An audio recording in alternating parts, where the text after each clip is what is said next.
வரஹ்மத்துல்லாஹி வபரகாத்துஹு. இன்னல் ஹம்துலில்லாஹி நஹ்மதுஹு வ நஸ்தஈனுஹு வ நஸ்தக்ஃபிருஹு வ நு'மினு பிஹி வ நதவக்கலு அலைஹி வ நஅஊது பில்லாஹி மின் ஷுரூரி அன்ஃபுஸினா வ மின் ஸய்யிஆத்தி அஅமாலினா. மன் யஹ்திஹில்லாஹு ஃபலா முதில்ல லஹு வ மன் யுத்லில்ஹு ஃபலா ஹாதிய லஹு. وأشهد أن لا إله إلا الله وحده لا شريك له وأشهد أن محمدا عبده ورسوله أما بعد. أعوذ بالله من الشيطان الرجيم. بسم الله الرحمن الرحيم. يا أيها الناس اتقوا ربكم الذي خلقكم من نفس واحدة وخلق منها زوجها بث منهما رجالا كثيرا ونساء واتقوا الله الذي تساءلون به والأرحام إن الله كان عليكم رقيبا. يا أيها الذين آمنوا اتقوا الله حق تقاته ولا تموتن إلا وأنتم مسلمون. اللهم صل على محمد وآل محمد كما صليت على إبراهيم وعلى آل إبراهيم إنك حميد مجيد. اللهم بارك على محمد وآل محمد كما باركت على إبراهيم وعلى آل إبراهيم إنك حميد مجيد. قال الله تعالى في القرآن العليم والفرقان المجيد أينما تكونوا يدرككم الموت ولو كنتم في فروج مشيدة. என்னை மிகுந்த எல்லாம் அல்லாஹ்வின் நல்லடியார்களான மார்க்க சகோதர சகோதரிகளே,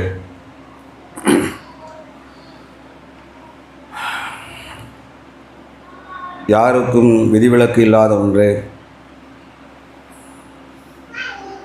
எல்லா நோய்க்கும் மருந்தை சிகிச்சை இறக்கி வைத்த அல்லாஹ் ரப்பல் ஆலமீன்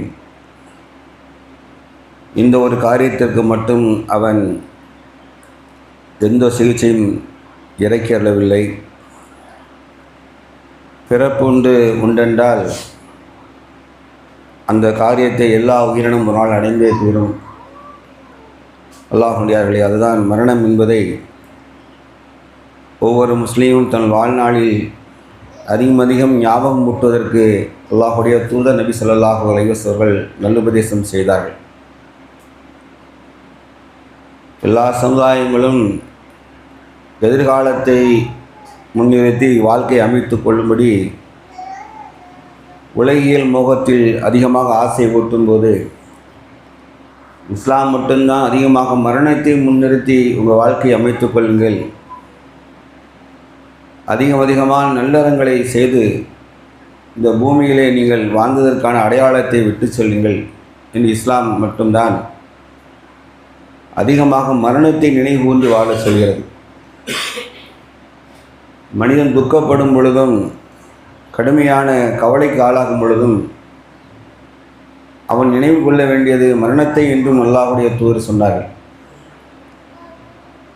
உலகில் எல்லா இன்பங்களையும் முறித்துவிடக்கூடிய மரணத்தை அதிகம் ஞாபகம் ஊட்டுங்கள், எல்லா இன்பத்தையும் முறிச்சிடும்.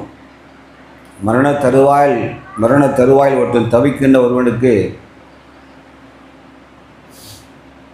இந்த உலகில் எந்த இன்பமும் கண்முன்னே ஞாபகத்து வராது. அடுத்த வினாடி சந்திக்க இருக்கிற மரணத்தை பற்றியுமே அந்த ஆத்மா கவலைப்படும். இன்னும் ஒருபடி மேலே போய் விண்ணுலக தொடர்புக்கு அந்த ஆத்மா ஆட்பட்டுவிடும். அப்பொழுது இந்த உலகத்தில் இந்த பூமியில் வாழ்வதற்காக எடுத்த பிரயாசங்களில் எதுவுமே பயனளிக்கவில்லை என்ற மனநிலைக்கு அவன் தள்ளப்பட்டு விடுவான். அப்பொழுது வேறு வழியின்றி அல்லாஹ்விடத்தில் அவன் பேச ஆரம்பிப்பான். எனக்கு அவகாசம் கூடிய அரபு என்று கேட்க ஆரம்பிப்பான். 63 அத்தியாயம் 10வது வசனம். وأنفق مما رزقناهم من قبل أن يأتي أحدكم الموت فيقول ربي لولا أخرتني إلى أجل قريب فأصدق وأكن من الصالحين. உங்களுக்கு மரணம் வரும் முன்னரே நாம் உங்களுக்கு அருள் செய்தவற்றில் இருந்து நீங்கள் செலவு செய்யுங்கள். மரணம் வருகிற சமயம் அவன் சொல்வான், ரப்பே, எனக்கு சிறிது காலம் எனக்கு பிற்படுத்தக்கூடாதா இந்த மரணத்தை என்று அவன் பேசுவான். நானும் தர்மம் செய்வேனே, யா ரப்பே, நான் சாலிகளின் நல்லோர்களில் ஒருவனாக ஆகிவிடுவேனே என்று அந்த நேரம் அவன் கூறுவான். அல்லாஹ் சொல்கிறான். அல்லாஹ் ரப்புல் ஆலமீன் இதை இறை நம்பிக்கையாளர்களுக்கு திருக்குர்ஆன் வசனத்தில் ஆழமாக பதிய வைக்கிறார். அந்த நேரம் நீங்கள் கட்டாயம் பேசுவீங்க. எவ்வளவு பூமியிலே நாம் வாழ்வதற்காக எவ்வளவு கடினமான முயற்சிகள் ஈடுபட்டோம். ஆனால் மரண தருவாயில் நாம் அல்லாஹ்விடத்தில் சொல்ல வேண்டிய பதிலுக்கு, மன்னரையில் நாம் அல்லாஹ்விடத்தில் சொல்ல வேண்டிய பதிலுக்கு, மறுமை வாழ்வில் அவன் கேட்கிற வினாக்களுக்கு பதிலளிப்பதற்கு எதை தயார் செய்து வைத்தோம் என்பதை வாழ்நாள் முழுவதும் உணராத ஒருவன் கடைசி வினாடி நேரத்தில் அல்லாஹ் உணர்த்த வைத்து விடுவான். ஆனால் அப்போது அவர்களுக்கு அவகாசம் அளிக்கப்படாது என்றும் அல்லாஹ் சொல்லிவிட்டான். அவகாசம் அவர்களுக்கு கொடுக்கவும் படாது. ஒரு முஸ்லீம்கிட்ட போய் அவனுக்கு மரணம் உண்டு, மன்னரை வாழ்வு உண்டு, மறுமை உண்டு என்று நம்புகிறான் என்று கேட்டால் ஆணித்தனமாக நம்புகிறோம் என்று சொல்லுவான். அவன் வாய் அவ்வாறு பேசித்தான் செய்கிறது, அந்த மனம் அதை நம்புகிறது. ஆனால் இருக்கும் வரை பூமியிலே நல்லபடியாக வாழ்ந்துவிட்டு சென்று விடலாம் என்று எண்ணுவதும், அந்த சுகமான வாழ்விற்காக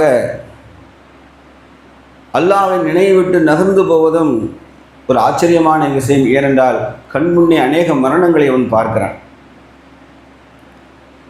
நம்மோடு நெருங்கிய பழகிகள், தூரமான உறவுகள், அண்டை வீட்டார் என்று சுற்றுச்சூழல் அவன் மரணத்தை கண்ணால் பார்க்கிறான். பல நேரங்களில் மன்னரைகளில் அவன் அடக்க ஸ்தலத்துக்கு பிற ஆத்மாக்களை அடக்கம் செய்வதற்காக, சில உடலை அடக்கம் செய்வதற்காக செல்லும்போது அத்தாட்சிகளையும் பார்த்த பிறகு கூட கன நேரம் அவன் உள்ளத்தில் எழுகிற அந்த சிந்தனை சற்று நேரத்தில் மறந்து விடுகிறது.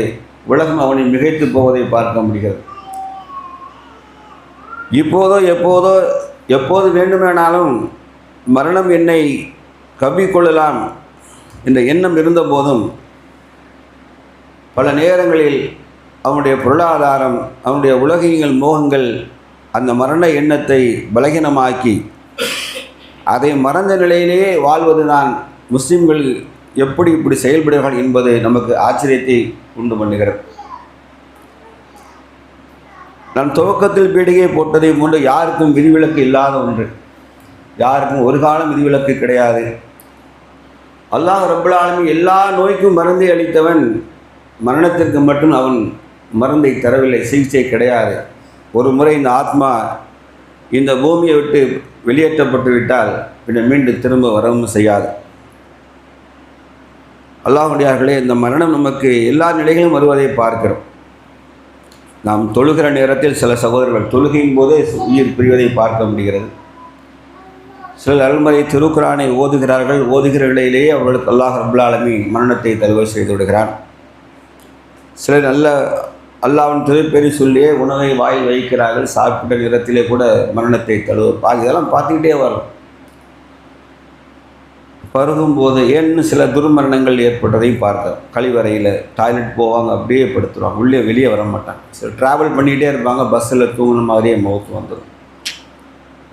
கட்டிலறையில், இன்னும் ஃப்ளைட்டில், ஆகாயத்தில், தரை, பூமி எங்கேயும் அல்லாஹ் ரப்புல் ஆலமீன் மரணத்தை எங்கே எல்லாம் முடிவு பண்ணியிருக்கானோ அங்கே செய்வான். அல்லாஹுடைய தூதர் நபி ஸல்லல்லாஹு அலைஹி வஸல்லம் சொன்னார்கள், ஒருவனுக்கு மரணம் வரும் என்று சொன்னால் எந்த இடத்தில் அந்த ஆத்மா மரணிக்க வேண்டுமோ அந்த இடத்தை நோக்கி நகர்ந்து போவார். அல்லாஹ் விதித்த அந்த இடத்துல தான் அவர் இருப்பார். இங்கேயே தான் இருப்பார்னு சொல்லுவாங்க. ஆனால் எப்படி தான் அங்கே போனார்னே தெரியலம்மாங்க. அது அல்லாஹுடைய விதிதான் முந்தும். அல்லாஹுடைய விதிதான் முந்தும்.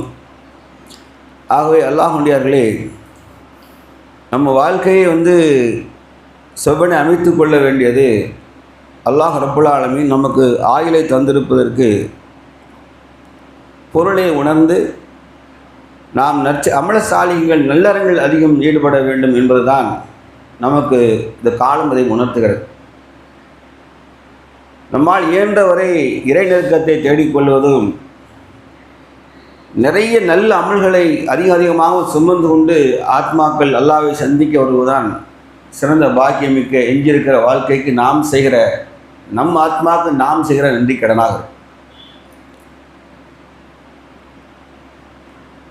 எந்த இடத்துல மௌத்துங்கிறத நம்ம கன்ஃபார்ம் பண்ண முடியல. சரி, எந்த ஏஜ்லையான்னு சொல்ல முடியுமான்னு கேட்டால் முதுமையா, இளமையா, அல்லது தாய் வயிற்று வெளியேறி வந்து பால் குடித்து அடுத்த கொஞ்ச நேரத்தில் பிறந்து கொஞ்ச நேரத்தில் குழந்தைகள் இறந்து போவதை பார்க்கிறோம். இப்படி உயிர்கள் பிரிவதற்கு அல்லாஹ் ரப்பல் ஆலமீன் விதித்த நேரத்தில் வந்துடுது. அதற்கு அவகாசம் இல்லை. ஒரு ஆவரேஜாக நம்ம சொல்லிக்கிறோம், ஒரு 60லேருந்து 70 வயது ஆயுள் என்று சொன்னாலும் எந்த ஒரு ஆத்மாவும் அறுதிட்டு சொல்ல முடியாத நான் இந்த வருடத்தில் இந்த வயதில் மரணித்து விடுவேன், இந்த நாளில் மரணிப்பேன் என்று சொல்வதற்கு யாருக்கும் செய்யலை. அல்லாஹ் ரப்பல் ஆலமீன் திரள. ஏனென்றால் மரணத்தை அல்லாஹ் தன் கைவசம் மறைவாக வைத்திருக்கிறான். நினைவுகளை எல்லாம் திருப்பி கொண்டுடலாம். கொஞ்ச நேரம் அமைதியாக யோசித்து பார்த்தா ஒவ்வொரு நினைவாக திருப்பி வர வாய்ப்பு இருக்குது. ஆனால் மரணத்தை என்ன செய்ய முடியாது, ரிட்டர்ன் கொண்டு வரவே முடியாது. அப்படின்னா ஒரு பெரிய தத்துவத்தை அது சொல்லுது. அல்லாஹ் மரணத்தை பற்றி சொல்லும்போது என்ன சொல்கிறோன்னா, இது என்னுடைய அத்தாட்சி அப்படின்னு சொல்கிறோம். இது என்னுடைய மகத்தான அத்தாட்சி. அப்போ அல்லாஹ்வுடைய அத்தாட்சிகளை மெய்ப்பிப்பவர் யார் என்று சொல்லும்போது இறை நம்பிக்கையாளர்கள் தான் அல்லாஹ்வுடைய அத்தாட்சிகளை மெய்ப்பிப்பார்கள். மூமிகள் தான் அல்லாஹ்வுடைய அத்தாட்சியை மெய்ப்பிக்கணும். இறை மறுப்பாக்களை கொண்டு முன் சென்றோர் வாழ்ந்தார்கள், மரணித்தார்கள், சென்று விட்டார்கள். நானும் அது போன்று வாழ்வேன், கொஞ்ச நாள் இருப்பேன், போயிடுவேன் என்று 2 பேரும் பேசுவது என்ன வித்தியாசம் இருக்குது? ஒரு மூமின் நான் வாழ்வேன், மரணிப்பேன், ஆனால் என் வாழ்க்கை என்பது வல்லதி ஹலக்கல் மௌத் வல் ஹயாத்தல் எவ்வளவுக்கும் ஐயும் அஹ்சன் அமலா, நான் மரணத்தையும் வாழ்வையும் படைத்தோம், 2க்கு இடையே உள்ள செயல்களிலே மிக அழகான யாருன்னு சோதிப்பதற்காக அல்லாஹ் சொல்கிறாங்களா. அப்போ அத்தகைய அழகான வாழ்க்கையை நாம் அமைத்து கொண்டிருக்கிறோமா? பயனுள்ள வாழ்க்கை, ஒரு பயனுள்ள வாழ்க்கையை, நாம் அர்த்தமுள்ள வாழ்க்கையை வாழ்கிறோமா என்று ஆணும் பெண்ணுமாய் சிந்திக்க வேண்டிய கட்டாயத்தில் இருக்குது. இரண்டால் இஸ்லாம் என்பது தனி மனித வாழ்க்கையை மட்டும் போதிக்க வந்த மார்க்கம் கிடையாது.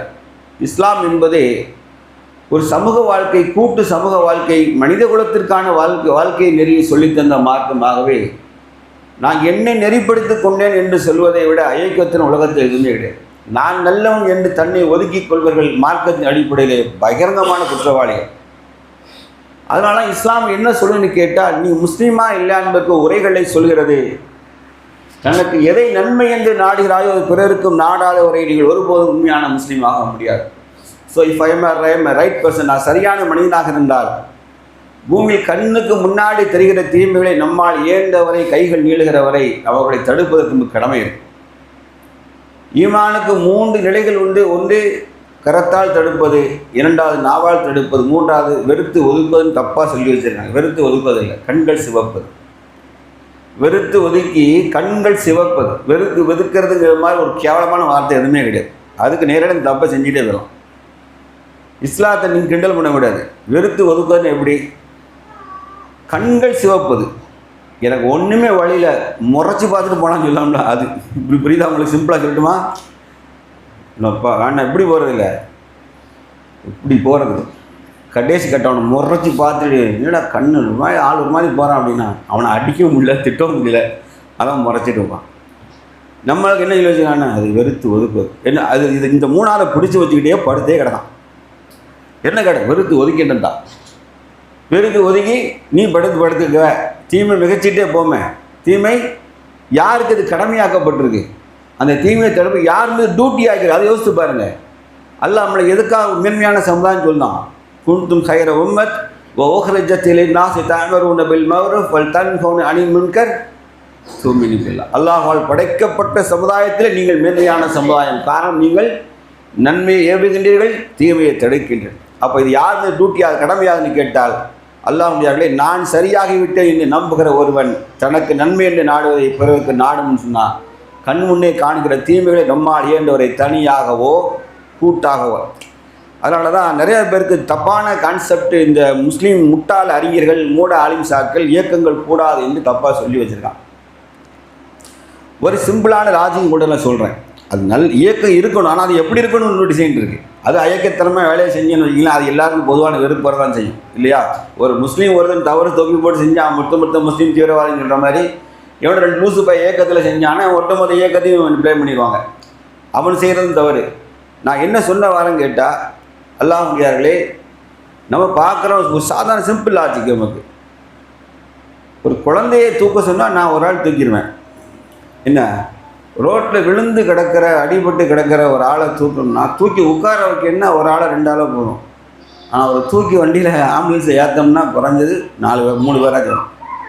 இந்த ஸ்ட்ரென்த் இருக்குல்ல, டிப்ளாய்மெண்ட்னு சொல்லுவாங்க ஆங்கிலத்தில். ஸ்ட்ரென்த் இருக்குல்ல, அது தேவைக்கேற்ப மாறுது, தேவைக்கேற்ப மாறுது. தமிழில் பழமொழி ஊர் ஓடி தேர் இழுக்கணும்பாங்க. தேரை இழுக்கணும்னு சொன்னால் ஊரே கூடணும், இல்லாட்டா தேர் நகராது. அதே மாதிரி தீமைகளின் அளவு பெருசாகும் போது அதற்கு ஏற்ப மக்கள் சக்தி வலிமை இருந்தால் மட்டும்தான் அந்த தீமைகளை எதிர்க்க முடியும். தனியாக செய்யக்கூடிய தனியாக செய்யலாம், கூட்டாக செய்யக்கூடிய கூட்டாகத்தான் செய்ய வேண்டும். ஏனால் ஜமாத்துகள் கூட்டான பணிகளை செய்வது கிடையாது. அவர்கள் விலகிக் கொண்டார்கள். அவர்கள் முழுமையாக பள்ளிவாசலில் தொழுகைக்கும் நோன்பு கஞ்சிக்கும் பாங்க சொல்வதற்கும் சந்தாக்கு தருவதற்கும் பொறுப்பேற்று கொண்டு பெரிய கடமை இஸ்லாத்தை செய்து கொண்டிருப்பதாக அவர்கள் அதில் பெருமை எடுத்து செத்து கொண்டே மடிகிறார்கள். நான் ஏன் சொல்கிறேன்னு கேட்டால், ஆகவே நாம் முஸ்லீம் சமுதாயத்திற்கு கடமை இருக்கிறது என்று சொன்னால் அந்த கடமை நிறைவேற்றக்கூடிய வலிமையை ஆற்றலை எப்படி சேர்க்க முடியும் அப்படி சேர்ப்பது தான் சால சிறந்தது. ஏனென்றால் அல்லாஹ்வுடையார்களை தெரிந்து கொள்ளுங்கள், இந்த மார்க்கத்தில் பலமான கண்ணுக்கு தெரியாத ஒரு தூண், ஆனால் குர்ஆன் அல்லாஹ் நேரடியாக டிஸ்கஸ் பண்ண தூண் என்ன தெரியுமா? அல்லாஹ் சொன்னான், நீங்கள் மேன்மையான சமுதாயம் என்று சொன்னாக்கா நன்மை ஏவி தீமையை தடுப்பது. நன்மை ஏவி தீமையை தடுப்பது. ஒரு ஆத்மா பூமியிலே வாழ்கிறதுக்கு அடையாளம் தெரியுமா? அவன் தன்னால் இயன்றதை நன்மையை செஞ்சிருக்கணும், தன்னால் இயன்றதை தீமையை தடுத்து தான் வாழும். போலியான அடையாளத்தோடு முஸ்லீம்கள் வாழக்கூடாது. நான் தொழுதேன், நோன்பு நோட்டேன், எனக்கு என் கடமை நீங்கிவிட்டு சொல்வதே மாதிரி அபத்தமான ஒரு காரியம் இல்லவே இல்லை. அவர்கள் அந்த நாளில் எல்லாமே உணர்த்தப்படும். அவர்கள் ஏன் அந்த ஆத்மா பேசுது? நான் எல்லாரும் சதக்கா தர்மம் செய்வேன், சாலிகைகளில் ஒருவனாக நான் மாறிவிடுவேன், எனக்கு அவகாசம் கொடு, மீண்டும் என் உயிரை திருப்பி தாண்டி கேட்கிறான் என்றால் அந்த இடத்துல எவ்வளோ ஆபத்தை அந்த ஆத்மா உணர்ந்து நீங்கள் பார்த்து அல்லாட்ட பேசுது. வழியே கிடையாது, அந்த இடத்துல பேசித்தான் ஆகும். ஆகவே வாழ்க்கையை நமக்கு அல்லாஹ் ரப்புல் ஆலமீன் தந்துவிட்டால் அதை நாம் கொஞ்சம் கொஞ்சமாக செலவழிக்கணும் நல்ல பாதையில். ஆயுள் என்பது மிகப்பெரிய பொக்கிஷம் நமக்கு, அது செலவழிக்கத்தான். ஆனால் எப்படி தர்மத்தை இங்கே செலவு செய்தால் அங்கே மறுமை நாளில் தர்மம் வளர்க்கப்படுமோ, அதுபோல ஆயுள்களை நல்லறங்களை செலவழித்து கொண்டே இருந்தால், ஆயுளை நல்லறங்களுக்காக செலவழித்து கொண்டே இருந்தால் அல்லாஹ் ரப்புல் ஆலமீன் அங்கே அழிவில்லாத வாழ்க்கையிலே மகத்தான பரிசை வைத்திருக்கிறான் என்பதை உணர்ந்தவளாக செயல்பட வேண்டும். கொஞ்சம் மெனக்கிடுதல் தேவை என்று நான் சொல்கிறேன். கொஞ்சம் எஃபர்ட் போட வேண்டும். கொஞ்சம் நான் வெளியே வரணும். சராசரி மனிதர்களை போன்றே முஸ்லீம்கள் வாழக்கூடாது. முஸ்லீம்கள் லட்சியம் நிறைந்தவர்கள், இலக்குகளை நோக்கி பயணிப்பவர்கள். ஆகவே மவுத்தை எதுக்கு அல்லாஹ் சொல்லி காட்டுறா அப்படின்னா, இந்த மவுத் என்பது நீ நல்லவனா சிறந்த அமல் செய்வனா அல்லது சாதாரண மனிதனை போன்று சோதிப்பதற்குத்தான் என்று குர்ஆன் தெளிவாக சொல்லிட்டு, மரணத்தின் நோக்கமே, படைத்ததின் நோக்கமே, நாம் மரணத்தை வாழ்வையும் படைத்தோம், இரண்டுக்கும் இடையே உங்களிலே செயல்களிலே அழகானவன் யார் என்று சோதிப்பதற்காக என்று சொன்னால் அந்த அழகான செயலை உடையவளாக இருக்கிறோமா என்று நாம் பார்க்க வேண்டும். ஆகவே ரொம்ப கவனமாக வாழ்க்கையை நகர்த்த, காலங்களை அல்லாஹ் தந்திருக்கிற ஆயுட்காலத்தை நகர்த்த வேண்டியது கண்ணியம் மிகுந்த அல்லாஹ்வுடையார்களே ரொம்ப கவனமாக நம்ம செயல்பட வேண்டும். ஏனென்றால் அல்லாஹ் ரப்புல் ஆலமீன் நாளை மறுமை நாளில் கேள்வி கேட்பதாக நபி ஸல்லல்லாஹு அலைஹி வஸல்லம் சொன்னார்கள். குறிப்பாக உனக்கு கொடுக்கப்பட்ட ஆயுளை பற்றி நாம் விசாரிப்போம். கொடுக்கப்பட்ட ஆயுட்காலம் இருக்குல்ல, ஒரு வாழ்நாளை விசாரிப்போம். என்ன பொருள், என்ன சொல்ல போகிறோம்? அதே ரொட்டீனா இறைவா, காலையில் எழுவோம், தொழுவோம், சாப்பிடுவோம், அப்புறம் வேலைக்கு போவோம், பிள்ளைகளுக்கு துணிமணி எடுத்து கொடுப்போம், மத்தியானம் கறி குழம்பு வைப்போம், மீன் குழம்பு வைப்போம், திருப்பி சாப்பிடுவோம், திருப்பி லுகர் தொழுவோம், திருப்பி அசர் தொழுவோம், திருப்பி வேலைக்கு போவோம், சாயங்காலம் வந்து விடுவோம், திருப்பி காலையில் தூங்குவோம். காலையில் என்னப்பா அது, வேறு என்ன வச்சுருக்கேன் சொல்லுங்கள்? ஒரு டைரி போட்டு எழுதுன அவசியமே இல்லை. போடுற சட்டை கலர் மாறுது, ட்ரெஸ்ஸு மாறுது, திங்கிற உணவு மட்டும் வெரைட்டி மாறிடுது. ஏன்னா 5 நாளைக்கு முன்னாடி என்ன சாப்பிட்டாங்க கேட்டால் டக்குன்னு யோசிப்பான், ஞாபகத்துக்கு வராது. இந்த ரெண்டை தவிர எதுவுமே மாறாத ஒரு வாழ்க்கையை வாழ்கிறதுக்கு இஸ்லாம் இந்த பூமிக்கு மனிதனை அனுப்பிச்சின்னு சொன்னால் சிரிக்க மாட்டான். அங்கே அல்லாட்ட என்ன பதில் சொல்லணும்னு நினைக்கிறீங்க? சிம்பிளாக சொல்லுங்கள். வேறு என்ன சேஞ்ச் பண்ணிவிட்டோம்? நம்ம வேறு என்ன சேஞ்ச் பண்ணிப்போம்? போட்டுக்க ட்ரெஸ்ஸை மாற்றிருக்கோம், அல்ல சாப்பாடு, ரசம், இன்றைக்கி புளிக்குழம்பு, மறுநாள் சாம்பார், கறிக்குழம்பு, வெரைட்டி, அவ்வளோ. வேறு என்ன சேஞ்ச் இல்லை, ஒன்றுமே இல்லாத ஒரு வாழ்க்கை. அப்போ வல்லது கலக்கல் மோதி உங்களுடைய செயல்களே சிறந்தவன் யார் அப்படின்னா யார்? புதன்கிழமை கறிக்கிழமை வச்சவன் நல்லவன், செவ்வாய்க்கிழமை புளிக்கிழமை வச்சு நல்லவனா? என்னப்பா அது? என்ன இஸ்லாத்தை சொல்ல வரேன், என்ன குர்ஆன் வசனத்தை என்ன புரிஞ்சு வச்சுட்டு என்ன வாழ்க்கையை வாழணும்? நல்லா கேட்டுக்கிடுங்க. உங்களுக்கு கொடுக்கப்பட்ட வாழ்நாளை பற்றி விசாரிப்போம். இந்த விசாரணைலாம் கூப்பிட்டு வச்சுட்டு உட்கார வச்சுக்கிட்டு என்னம்மா சாப்பிட்டியாம்மா தூங்கியா, அந்த விசாரணைலாம் இல்லை. கடுமையான விசாரணை. அருட்கொடைகள் யாவும் விசாரிக்கப்படும்.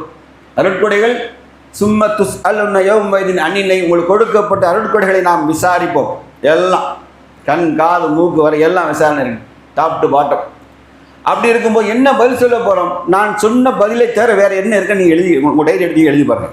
நீங்கள் எழுதி பாருங்கள். ரொட்டீனா நீங்கள் ரொட்டீன் இதை தவிர எதுவுமே செஞ்சுருக்க மாட்டேங்க. இதை செஞ்சுட்டு நான் இஸ்லாத்துக்கு நிலைநாட்ட வந்துட்டேன், நான் தீனுல் இஸ்லாத்துக்கு வாழ்ந்தேன் மரணித்தேன் என்று சொல்வதற்கு ஒன்றுமே இருக்காது. அதெல்லாம் முடியாது. இஸ்லாம் எதாவது நினைந்தது தெரியுமா? இந்த மார்க்கமே தியாகத்தால் நிறைந்தது. இந்த மார்க்கம் என்பது தியாகங்களால் அர்ப்பணிப்புகளாலுமே இந்த மார்க்கம் உருவானது. அதன் மூலமாக தான் நிலை பெறவும் செய்யும். இஸ்லாம் நிலை பெறுவதெல்லாம் அர்ப்பணிப்புகள் மூலமாக, டெடிகேஷன்ஸ். இது ரொம்ப முக்கியம், நல்லா உள்வாங்கிடுங்க. இரண்டாம், அதிலும் குறிப்பாக பர்டிகுலர் யூத்ஸ், இளைஞர்கள், உங்களுக்கு கொடுக்கப்பட்ட ஆயுள் காலத்தில் உங்களுக்கு கொடுக்கப்பட்ட இளமையை பற்றி நாம் விசாரிப்போம். இளமை பருவம் ரொம்ப முக்கியமானது, அது பிரதானம் வகிக்குது. ஏனென்றால் அல்லாஹ் ரப்புல் ஆலமீன் அந்த இளமைக்காகவே அவனோட அரசின் நிழலில் கூட நினைச்சிருக்கான், பாக்கியம் வச்சிருக்கான். அந்த கண்ணிமிக்க வாலிபர்களுக்காக, அல்லாஹ் பக்கம் இதயத்தை சாய்த்து கொண்ட வாலிபர்களுக்காக அல்லாஹ் ரப்புல் ஆலமீன் தன் அரசின் நிழலை ஒதுங்க செய்வான். அந்த அளவுக்கு இளமை முக்கியத்துவம் வாய்ந்தது. அடுத்தால உங்களுக்கு கொடுத்த செல்வத்தை எப்படி சம்பாதித்தாய், எப்படி செலவழித்தாய், இல்லையா? உங்களை அடுத்தல கல்வி, கொடுக்கப்பட்ட அறிவை பற்றி விசாரிக்கும். 5 கேள்விகளுக்கு பதில் சொல்லாமல் நம் பாதம் நகராது என்றால் அப்போ இந்த வாழ்க்கை எப்படி சும்மா வெறுமனை வாழ்ந்தான் செத்தா மௌத்தா போயிட்டான்னு சொல்வது சரியா கொஸ்டினா இல்லை. அங்கே ஒரு வழியே கிடையாது, பதில் சொல்லி ஆக வேண்டுமே. ஆகவே அல்லாஹ் உண்டியார்களே, நாம் இப்படி இந்த 5 கொஸ்டினுக்கு ஒரு ஆன்சர் எழுதி பார்ப்போமே. ஒரு 5 கொஸ்டின் கன்ஃபார்மாக இருக்குது, நமக்கு இருக்கா இல்லையா? எல்லாம் நம்புறீங்களா? உங்கள்கிட்ட கேள்வி எழுத தெரியுமா? 5 கொஸ்டின் இருக்குது, நம்புறீங்களா இல்லையா? சரி, இப்போ பரீட்சை நடந்துக்கிட்டா இருக்கு இல்லையா? இருக்கா இல்லையா? இப்போ டெஸ்ட் இஸ் கோயிங் ஆன். இப்போ பரீட்சை நடந்துகிட்டு இருக்குல்ல, இப்போவா எழுத ஆரம்பிங்க. என் வாழ்க்கை பயனுள்ளதாக அமைய வேண்டும். நான் எனக்கு என் பிள்ளை என்று அடிப்பதை சாதாரண விலங்குகள் செய்யும். இந்த வேலையை கால்நடைகள் செய்யும். அவைகள் போய் என்ன செய்யும்? இறை தேடும், தன்னுடைய குட்டிகளையும் கூட்டிகிட்டு போய் கொடுக்கும். வேட்டை பிராணிகள் குஞ்சுகளை பொந்தில் பாதுகாப்பான இடத்துல வச்சுட்டு போய் வேட்டையாடி தானும் பசியாரி குழந்தைகளுக்கும் கொடுக்கும், பாலுக்கும். எதிரிகளை வந்தால் நின்று பாரு, எதிரிகளை இன்னும் ப்ரொடெக்ட் பண்ணும். எதிரிகள்கிட்ட இருந்து அல்லாஹ் ரப்புல் ஆலமீன் பாருங்க, எல்லா உயிரினத்துக்கும் இந்த ப்ரொடெக்ஷன் சென்சிட்டிவ் ரொம்ப வச்சுருக்காங்க. கவனமாக எல்லாம் கவனிச்சு பாருங்க, தெரியும். சாதாரண ஒரு கொசு அடித்தா கூட எஸ்கேப் ஆகி போகும். ஒரு ஈயை பிடிச்சா கூட எஸ்கேப் ஆகி தப்பிச்சு, பாதுகாப்பு உணர்வு. எந்த பள்ளி அடிச்சு கூட வாழை கட் பண்ணி தப்பிச்சு போயிடும். இந்த மாதிரி உணர்வு எல்லா மனிதனுக்கும் எல்லாருக்குமே இருக்குது. பாதுகாப்பு உணர்வு, எச்சரிக்கை உணர்வு எல்லாருக்குமே இருக்குது. மனிதன் எங்கே மாறுபடுதான் என்பதுதான் கேள்வி. பிற விலங்குகளோ பறவைகளோ சமூக வாழ்க்கையை நான் சாப்பிட்டு மற்றதுக்கெல்லாம் கொடுப்பேன்னு சொல்லாது. அது பிள்ளைகளுக்கு தான் சேர்த்து வச்சு தேடும். அடுத்த விலங்குகள் தொட்டால் அது அடிக்கும். மனிதன் மட்டும்தான் தன்னை தாண்டி என்ன செய்ய முடியும்? மனிதன் என்ற அழகான படைப்பு இருக்குல்ல, அவன் ஒருவனை சார்ந்து வாழ இருந்தால் மனித குலம் யாவும் அல்லாஹுடைய குடும்பம் நேரடியாக ஹதீஸ் இருக்கு. மனித குலம் யாவும் அல்லாஹுடைய குடும்பம் நேரடியாக ஹதீஸ் இருக்கு. ஆகவே கண்ணியம் அல்லாஹ் உண்டியார்களே, மரணத்தை முன்னிறுத்தி நாம் வாழ்க்கையை செதுக்க கற்றுக்கிடணும். இப்போ 5 கேள்விக்கு ஆன்சரை தயார் பண்ணிக்கிடுங்க, குறைந்தபட்சம். அடுத்தால நான் 2ஆம் வேலை பேசுகிறேன் சார்.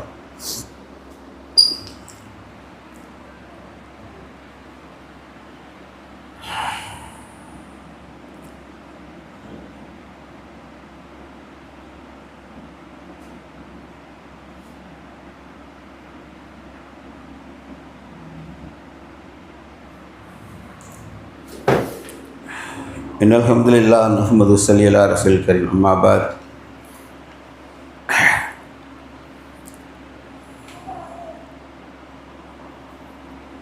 அல்லாஹ்வுடையார்களே, நமது ஆயுட்காலம் முடிந்து இன்னொரு பிரயாணத்தை நோக்கி நகர போகிறோம்.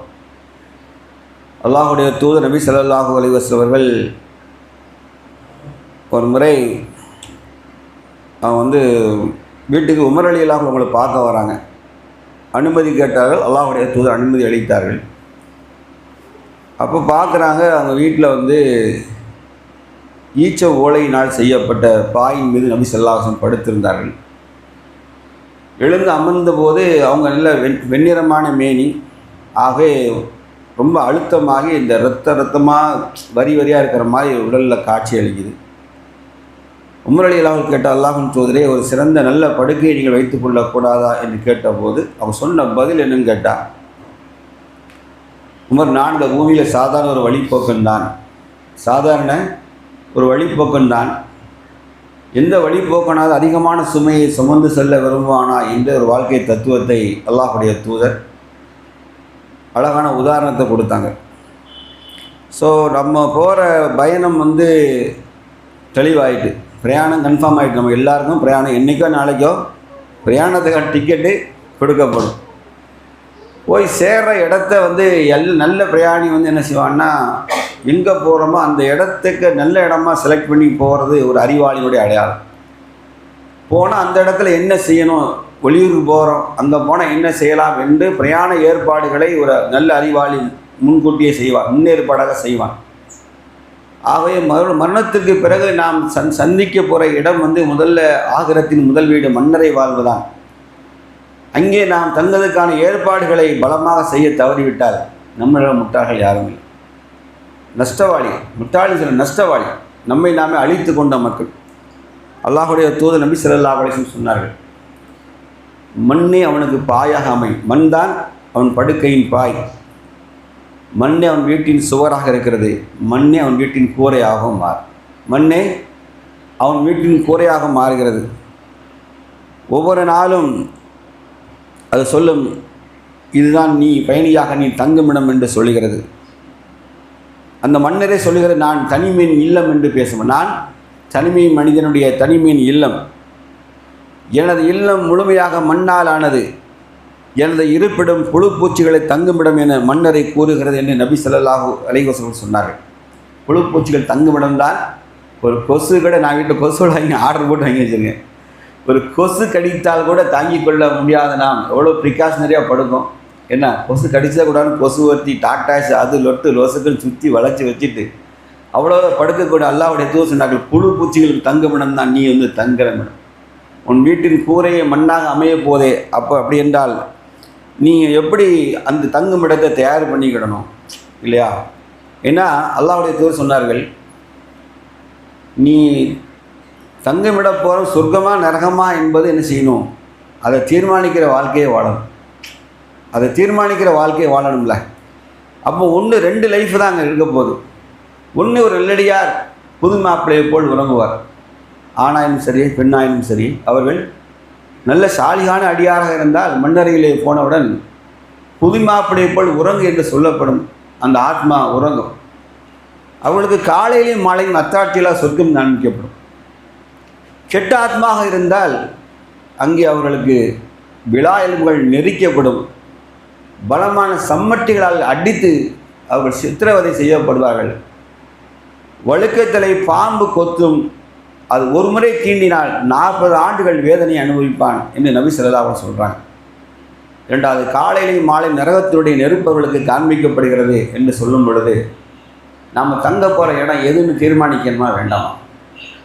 அதற்கான ஒரு அடிப்படை அறிவு கூட இல்லாமல் கண்மூடித்தனமாக இந்த உலக வாழ்க்கையை எப்படி இந்த மனிதர்கள் குறிப்பாக அல்லாஹ்வையும் மறுமையை நம்பிக்கை கொண்டவர்கள், மரணத்தையும் மன்னரை வாழ்வையும் மறுமை வாழ்வையும் நம்பிக்கை கொண்ட மக்களால் எப்படி இவைகளெல்லாம் மறந்து விட்டு செயல்பட முடிகிறது என்பதுதான் எனக்கு கேள்வி. எப்படி நம்மால் மறந்துட்டு செயல்பட அடுத்த நிமிஷம் நம்ம மாறுறோம், எப்படி மாறணும்? ஆமாம், இதுக்கெல்லாம் கேள்வி இருக்கு என்று இஸ்லாம் சொல்ல அல்லாஹ்வுக்கு பலமாக நம்பினார்கள். யூமினூன பில் கைபி, அவர்கள் மறைவான மட்டுமே நம்பிக்கை கொள்வார்கள் என்று இஸ்லாம் சொன்னால் அந்த நம்பிக்கை எங்கே போகுது? அது செயல்பாடாக மாறாவிட்டால் அல்லாஹ்வுடைய நம்மளுடைய நஷ்டவாளிகள் யாரும் கிடையாது. சொர்க்கத்தை இந்த எளிதாக அந்த சுன்னத்துல் ஜமாத்துக்கான பாத்தியாவதுனா சொர்க்கம் சொல்கிற மாதிரி இங்கேயும் ஆரம்பிச்சுட்டாங்க. இங்கேயும் தொழு நோன்பு வை கட்சி செய்ய அதே அதே அதே தான். எக்ஸ்ட்ரா பாத்தியாவும் மொழுது மட்டும் தூக்கியாச்சு. பாத்தியாவும் மொழுது மட்டும் தூக்கிட்டு பாக்கி எல்லா இடமும் வச்சுருக்காங்க. வேறு என்ன செயல் மக்களை நோக்கி நகர்வது, சமூகத்தை நோக்கி நகர்வது, சமூகத்துக்கு எதிரான தீமைகளை பற்றி பேசுவது, ஏன் மனித குலத்துக்கே எதிரான தீமைகளெல்லாம் யார் பேச? நபிமார்கள் என்ன முஸ்லீம்களுக்கு அனுப்பப்பட்டவங்களா? நான் என்ன கேட்க, நபிமார்கள் முஸ்லீம்களுக்கு அனுப்பப்பட்டாங்களா, மனித குலத்துக்கு அனுப்பப்பட்டாங்களா? அப்புறம் என்ன ஏன் மக்கள் இப்படி இருக்காங்க? அப்போ நம்ம என்ன, நம்மளே சீர்திருத்தவே முடியல, நம்முடைய சமுதாயத்தின் வளர்ச்சியும் பார்க்க முடியல, பிற சமுதாயத்தை எங்கே போய் தாவா பண்ணுறது, இஸ்லாத்தை சொல்கிறது, அங்கே நடக்கிற தீமைகளை எப்படி கெடுவது? எங்கள் மது அங்கே இருந்தாலும் இப்போ இந்த சமூகத்தில் நுழைஞ்சிருக்கு. இங்கே சரி பண்ணிவிட்டு அங்கே போகவே இல்லையே. நம்ம தான் இங்கே உள்ள இளைஞர்கள் நாசமாக போயிட்டு இருக்காங்க. ஏன்னா அங்கே தீமை இங்கே பரவிட்டு வேகமாக வந்துகிட்டே இருக்கா இல்லையா? நல்லா சிந்திச்சு பாருங்கள். நமது கடமையை தவறிட்டோம். நம்ம சாதாரண நினைக்க மன்னரை வாழ்வையும் மறுமை வாழ்வையும் சும்மா கதை கேட்பதாக விளங்கி வைத்த காரணத்தினால் கதை. உங்களை பயன் அளவை கேட்டவங்கள 10 நிமிஷம் உங்களை கண்ட ரத்த கடிக்கிற வச்சுருவேன். என்னால் உங்களை அளவைக்கு பேச வைக்க முடியும். நோக்கம் அது இல்லை. நிறைய பேர் அப்படியும் மாறிட்டான். அவர் பேசினார் அப்படி கண்ணீர் அழுகையாக வந்துட்டு அள வைக்கிறதுக்கு இல்லை, சும்மா சிந்திக்க வைக்கிறது, சும்மா சிந்திக்க வைப்பதற்கு, செயல்பட வைப்பதற்கு. இது நான் உங்களை சென்டிமெண்ட்டாக என்னால் அள வைக்க முடியும். ரசூலுல்லாஹ்வுடைய மரணத்தை 10 நிமிஷம் பேசாமல் தானாக கண்ணில் கண்ணீர் வந்துடும். இப்படி பண்ணக்கூடாது. சும்மா நம்ம என்ன செய்யணும், செயலாக்கத்துக்கு உருவாக்கணும். நம்மளை ஈமானை தட்டி எழுப்பணும். உறங்கி கிடக்கிற ஆத்மாக்களை உசுப்பேற்றி விட்டு அவன் மன்னரை வாழ்க்கைக்கும் மறுமை வாழ்க்கையும் தயார்படுத்தும். நீண்ட நாள் பெரிய வாழ்க்கைக்கு தயார் பண்ண போகிறோம். ஆகவே அல்லாஹ்வுடைய வாழ்க்கையை அர்த்தமுள்ளதாக ஆக்கிக்கொள்ளணும். வாழ்க்கையை அர்த்தமுள்ள ஆக்கிக்கொள்ளணும். 3 விஷயங்கள் நம்மை பின்தொடரும் என்று நபி ஸல்லல்லாஹு அலைஹி சொன்னார்களா இல்லையா? அடுத்து வந்துருங்க. 3 விஷயங்கள். 1, நீங்கள் விட்டு சென்ற பயனுள்ள கல்வி. விட்டு சென்ற பயனுள்ள கல்வி. 2வது என்ன, ஷாலிகான பிள்ளைகளின் பிரார்த்தனை. 3வது சதக்கத்துல் ஜாரியா. இந்த 3ம் தயாராக இருக்கா? இந்த 3ம் தயாராக இருக்கா? அடுத்த கொஸ்டின், என்ன பயனுள்ள கல்வி இந்த பூமிக்கு விட்டுருக்கோம் சொல்லுங்கள். ஒருத்தரும் கேட்டுக்கிட்டோம், நான் இந்த பயனுள்ள கல்வியை இந்த பூமிக்கு விட்டுட்டு போகிறேன் சொல்லணும். என்ன வச்சிருக்கோம்? அப்படி என்றால் நான் கற்றாலே ஒழிய பிறருக்கு கற்றுக் கொடுக்க முடியாது. முதல்ல புரிஞ்சுக்கணும், நான் கற்றாலே ஒழிய பிறருக்கு கற்றுக் கொடுக்க முடியாது. First I have to gain the knowledge. நான் முதல்ல ஞானத்தை வளர்த்துக்கணும். எல்லாம் தெரிஞ்சுக்கிடுங்க. இஸ்லாத்தில் ஈமானின் முதல் என்ன தெரியுமா? ஈமானில் ஃபர்ஸ்ட் என்ன தெரியுமா? ஈமான்ல லா இலாஹ இல்லல்லாஹ்வுக்கு முன்பாக இஸ்லாம் எதை சொல்லிக் கொடுத்து தெரியுமா? இக்ரா, நபியை நீர் கற்பீரான குரான். அல்லாஹ் குரான் வசனம் முதல்ல என்ன இறக்கணும் தெரியுமா? லா இலாஹ இல்லல்லாஹ்னு இறக்கலை. குரான் வசனம் என்ன இறக்கணும் தெரியுமா? இக்ரா, நபியை நீங்கள் கற்பீராக, ஓதுவீராக. ஓதுவீரன்னா கற்பீராக. ஓதாமல் ஒரு நாள் இருக்க வேண்டாம் அப்படின்னா ஒரு நாளும் கல்வி கற்காமல் இருக்க வேண்டாம். ஓதுவீராக கற்பீர். ஈமான்லேயே ஃபஸ்ட்டு கல்வி தான். அப்போ இந்த கல்வியை நாம் வளர்த்துக்கொள்ள தவறிட்டால் அடுத்தவங்க எப்படி பயனுள்ள கல்வியை விட்டுட்டு போகிறது? படிக்கலாம். ஏராளமான புத்தகங்கள், திருக்குரான், ஹதீஸ் விளக்கங்கள் இல்லையா? இதை கற்கணும், சமுதாயத்துக்கு விட்டுட்டு போகணும். அதுதான் குரான் ஹதீஸ் மட்டும் நினச்சிடாதீங்க. பயனுள்ள கல்வி என்று சொன்னால் விஞ்ஞானம் பொருந்தும். அதில் பயனுள்ள விஞ்ஞானம், மருத்துவம் என்ன எல்லாமே அதில் பொருந்தும். இந்த பூமிக்கு விட்டுட்டு போகிறது. 2வது சாலிகான பிள்ளை. அல்லாஹ் குரானில் மொட்டையாக ஹதீஸில் பிள்ளைகளின் துவாக்கள்னு சொல்லலை, சாலிகான பிள்ளைகளின் துவாக்கள். ஏன்னா சாலிகான பிள்ளையின் அர்த்தம் தெரியுதா? தந்தை மவுத்தானால், தாய் மவுத்தானால் அவனே அல்லாஹ்விடத்தில் ஜனாசா தொழ வைக்க தெரியும். அவனே என்ன துவா செய்யணும் அவனுக்கு தெரியும். அவர்கள் பெயரால் நாம் எதை செய்தால் அல்லாஹ் ஏற்றுக்கொள்வான் என்றது. நிறைய பேருக்கு அது தெரியாதனால, சாலிகான பிள்ளை இல்லாத காரணத்தினால், மார்க்க அறிவு இல்லாத காரணத்தினால், தந்தை நல்ல அறிவை விட்டுட்டு போகாத காரணத்தினால் அவன் தந்தைக்கும் தாய்க்கு என்ன செய்கிறான்னா, அவன் நேரடியாக அமல் செய்வதற்கு பதிலாக ஆலிம்சா கூப்பிட்டு 150 ரூபா 300 ரூபா கொடுத்து ஃபாத்தியா ஓதுங்கிறான், யாசின் ஓதுங்கிறான். என் தந்தைக்கு யாசின் ஓதுங்கிறான். மடையன் இவன் செய்ய வேண்டிய கடமை. தந்தைக்கு இவன் நல்லாட்ட தொழுது துவா செய்யறதுக்கு பதிலாக என்ன செய்யறது? சாலிகான பிள்ளைன்னு யார் தெரியுதா? ஆலிம் சாயும் ஓய்னாரும் இரவலுக்கு வாங்குறவன் இல்லை. கண் முன்னே அவன் செய்ய வேண்டிய கடமை இருக்குல்ல, அதை உணர்ந்து செய்வ சாலிகான பிள்ளைகளை அவன் தொழுகை நிலைநாட்டுவான்.